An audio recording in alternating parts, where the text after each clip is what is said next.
बुराई तो तुम्हें हजारों की भीड़ में भी तुम्हें ढूंढ लेगी।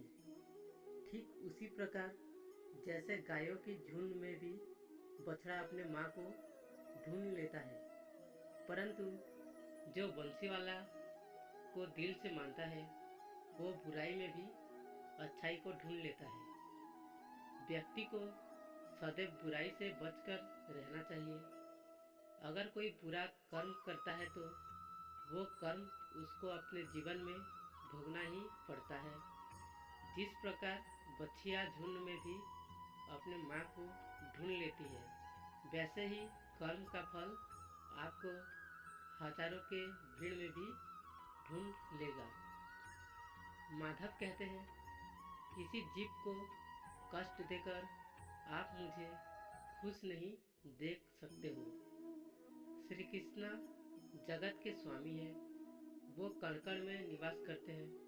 छोटे से छोटे जीव के हृदय में ईश्वर का वास होता है। उस जीव को कष्ट का अनुभव होना ईश्वर को कष्ट का अनुभव कराता है। अर्थात किसी जीव को कष्ट देकर अपने ईश्वर को खुश कैसे देख सकते हैं। वो दिन मत दिखाना कान्हा कि हमें खुद पर गुरूर हो जाए। रखना अपने दिल में इस तरह कि जीवन सफल हो जाए।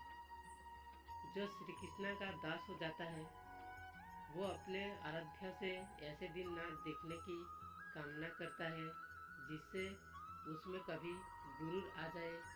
वो तो अपने श्री कृष्ण का सेवक बनकर ही जीवन सफल बनाना चाहता है। जो हुआ अच्छा हुआ, जो होगा अच्छा होगा। स्वयं को मुझ पर छोड़ दो, अपने कर्म पर ध्यान दो। कर्म ऐसा जो स्वार्थ रहित पाप रहित हो। श्री कृष्ण अपने भक्तों को कर्म का मार्ग दिखाने चाहते हैं। वो कहते हैं, अपने कर्म समाज के प्रति और मानव कल्याण के प्रति केंद्रित करते हुए करो। बाकी फल की चिंता मत करो। उन सभी कर्मों को मुझे समर्पित करो। इस मार्ग को अपनाकर तुम मुझे प्राप्त कर सकते हो, मेरे प्रेम का भागीदार बन सकते हो। दुष्ट लोग अगर समझने मात्र से समझ जाते तो यकीन मानो महाभारत कभी ना होता। जो दुष्ट लोग होते हैं वो कठोरता से ही मानते हैं। उनको समझाने के लिए कठोर व्यवहार करना आवश्यक है। अगर समझाने मात्र से दुष्ट समझ जाते तो बांसुरी बजाने वाला कभी महाभारत नहीं होने देता। जो अपने मन पर नियंत्रण नहीं रखता वो स्वयं का धीरे धीरे शत्रु बन जाता है। मनुष्य का मन सदैव से चंचल रहा है। इस मन की चंचलता ने मनुष्य को पथभ्रष्ट तथा मार्ग से विचलित करने में कोई कसर नहीं छोड़ी। जो व्यक्ति अपने मन को नियंत्रण में नहीं रखता वो व्यक्ति धीरे धीरे स्वयं को शत्रु बन जाता है।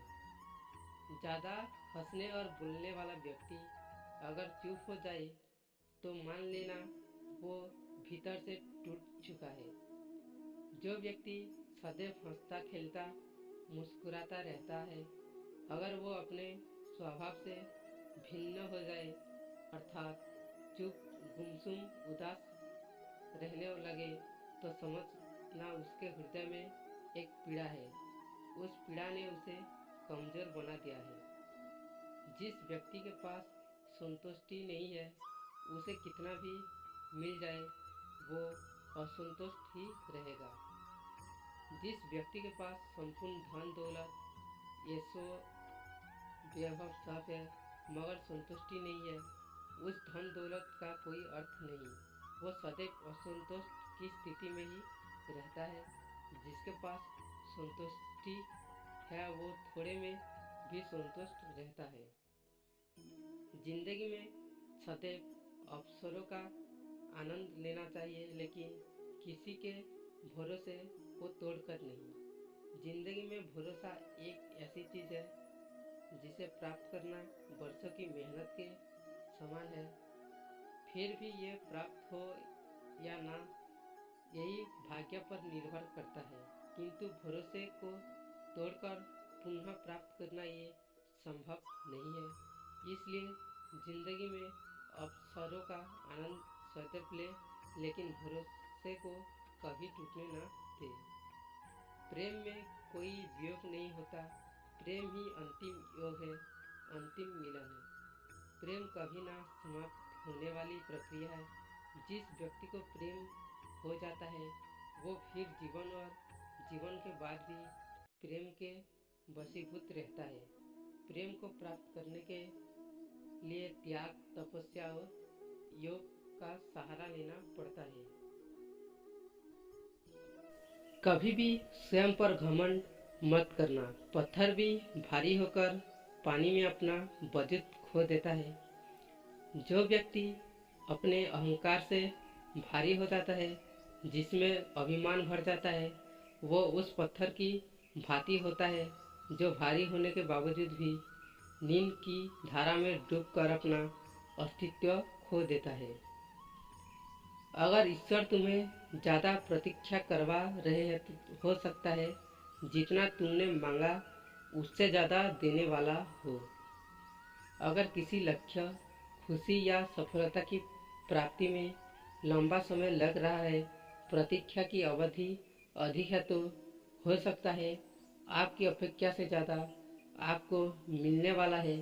अपने कर्म पर अडिग रहिए और विश्वास रखिए उस ईश्वर पर जो आपको कर्म की परीक्षा ले रहा है। जीवन ना तो भविष्य में है और ना ही अतीत में।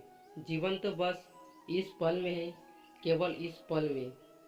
जो लोग जीवन को भूत और अतीत के भरोसे छोड़ देते हैं, उन्हें श्री कृष्ण सावधान करते हैं। जीवन का अर्थ ना भूत है ना भविष्य। जीवन केवल और केवल वर्तमान है। इसलिए वर्तमान में अपने जीवन को आनंद पूर्वक जिए, निस्वार्थ कर्म को अपने जीवन में अपनाइए।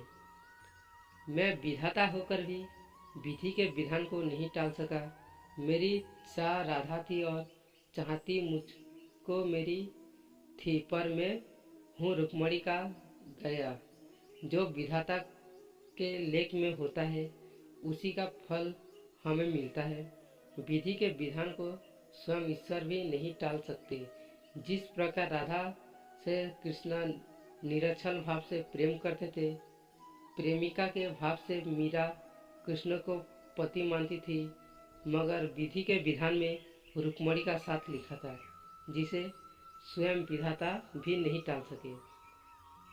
क्रोध की अवस्था में भ्रम जन्म लेता है। भ्रम बुद्धि को नष्ट कर देती है। बुद्धि के नष्ट होते ही व्यक्ति का पतन हो जाता है। क्रोध व्यक्ति का सबसे बड़ा शत्रु है। क्रोध के जन्म लेते ही व्यक्ति अपना विवेक खो देता है। विवेक के खो जाने पर व्यक्ति अपने पतन के मार्ग में उन्मुख हो जाता है। क्रोध की अवस्था में सदैव बचना चाहिए। खाली हाथ आए, खाली हाथ वापस चले जाओगे। आज तुम्हारा है, कल किसी और का था, परसों किसी और का होगा। तुम जिसे अपना समझकर मगन हो रहे हो, बस यही प्रसन्नता तुम्हारे दुख का कारण है।